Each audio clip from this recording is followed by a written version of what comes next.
MK mai zamani to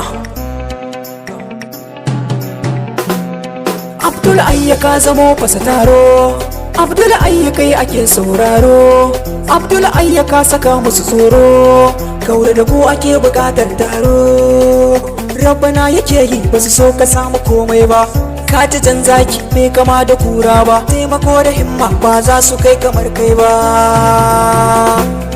Abdul ayya ka saka musu tsoro, Abdul namu ne ba wasa ba, mai sanci gaban mu ne ba wasa ba. Yi mana tallafi na aiki kuyi duba, fannin lafiya idan ba ku manta ba, ya samar wa matasa ba kaɗan ba, fannin ilimi ma ba wasa ba. Indiya ne tour student babba, Allah ne ya bashi baiwa ba wai dan adam ba. Ja mu je Abdul ba sai ka tsaya ba, duk abin da Rabbi ya so ba dai dan adam ba. Kamu uwa kamu uba Rabbi ya tsaya ma, bar su da halin su dama shi yake ma. SA party inter relationship shi ya baka dama, babu mai tumma bar su si na dama. APC financial secretary kamun ka nema, Abdul ayya ka saka musu tsoro,